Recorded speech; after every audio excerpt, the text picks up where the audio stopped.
Hello, and welcome to this week's edition of Tax in 10 with me, Rachel de Souza, and Andrew Robbins. We're both tax partners in RSM's London office and have a wealth of experience in dealing with a wide range of private client matters. Your feedback is valuable to us, so do keep it coming, especially if you have thoughts on any topics you would like us to cover. We can be contacted at rachel.desouza@rsmuk.com and andrew.robbins@rsmuk.com. Now, Andrew, I'm so excited because I have found out that I can apply for a digital nomad or remote working visa. As you know, I've been reluctant to take a European holiday this summer, but instead I'm going to pack my bags and I'm going to relocate to Croatia. So next time we video call each other, I will be on the terrace by the pool, sipping a nice glass of rosé. Okay, I mean, that sounds very nice, but apart from the miserable summer we're having in the UK, what's the appeal of this?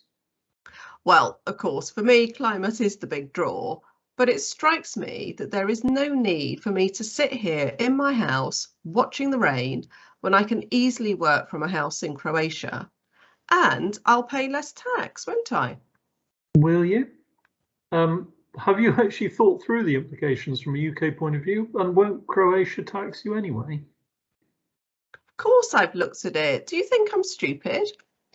Croatia has a privileged tax regime, and I won't pay any income tax there for a year, so it couldn't be better.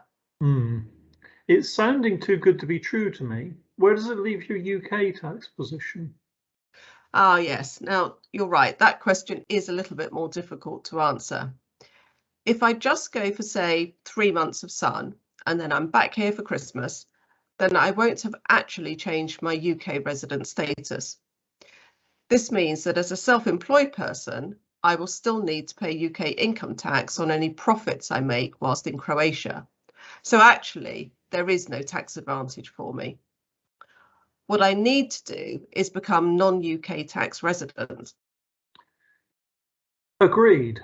So if you are actually working full-time in Croatia and spend less than 91 days in the UK, then okay, I accept you won't be UK tax resident, but you do need to be really careful that you actually are working full-time and that make sure you don't work more than 30 days in the UK. If you can't meet that requirement, the tests get a lot more complicated, but basically, the more ties you have to the UK, like your spouse or children being here, the less time you can physically spend in the UK without becoming resident. I think this is an area where a lot of our clients fall down in practice because it's not as easy as you might think. So although the theory sounds great, in reality, it can be actually quite difficult to stay away from the UK, especially if you've got family here. And I think you need to be really careful up front about your planning to be sure that you're going to be able to stick it out and not come back. Yes, I get that. So to be non-resident, I will actually need to spend less time in the UK than I thought. But I reckon that's okay. I think I can still manage to do that. Okay, well, that's good, but it is still a bit more complicated than that, I think. Because the next thing we need to think about is your working status. So are you an employee or are you self-employed? And if you are purely self-employed, the UK treats your income as coming from wherever you are resident. So that's great. If you're resident in Croatia, you won't be taxed in the UK on that income. But what if you're an employee of a UK employer? Okay. Well, in that case, my employment duties will no longer be carried out in the UK, and consequently, my earned income does not come from UK duties. This means that I will no longer have to have UK tax deducted under the PAYE regime. And then on the basis that I have left the UK, neither I nor my UK employer will be required to pay NIC. And it's easy in Croatia because there is simply no tax under this digital nomad privilege tax regime. So all is taken care of from the UK side then, don't you agree? Well, it certainly does sound like it from your personal point of view, but I still wonder if there's a bit more complicated than that for your employer.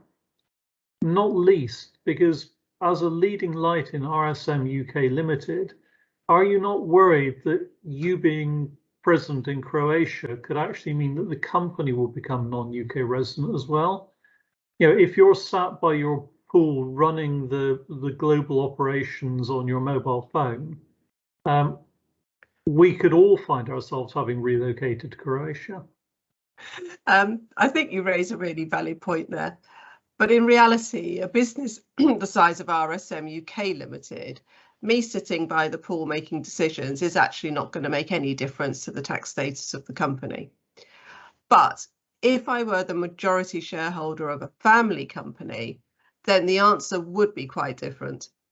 In those circumstances, it is highly likely that the company would also be resident in Croatia. And it's at that point that things can get really quite messy. So, for example, the company might be treated as disposing of all its assets when it becomes non-UK resident. And that could mean that it would trigger huge UK tax liabilities.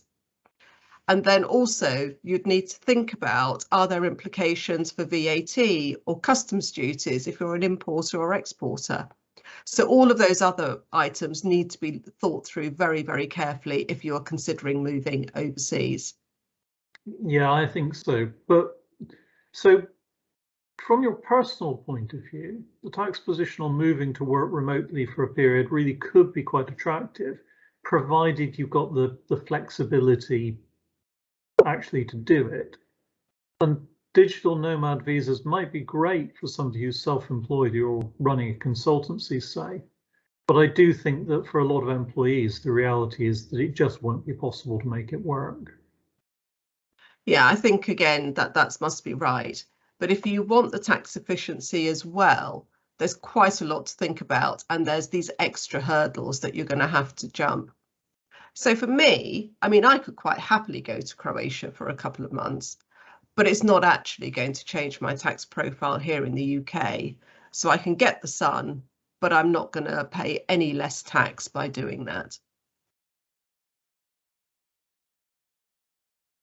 So on that depressing note, I'm afraid you need to put your bulk suntan purchase on hold after all.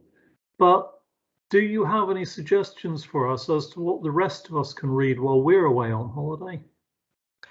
As it happens, I do. And not surprisingly, it's something called the heat wave, because of course I've been dreaming of long, hot, sunny days. Anyway, it's by an author called Kate Reardon, and it's described as a disturbing psychological thriller. Anyway, it's based mainly in France, and it explores the relationship between Sylvie, who's the mother, with her firstborn, who was really bad, and her secondborn, who's actually really good. For me, it was just delightfully evocative of long, hot summers in the south of France, and it's also a really good page turner.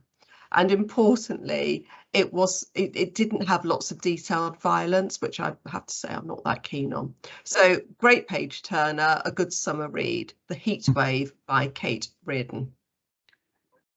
Excellent, thank you very much. And thank you all for listening.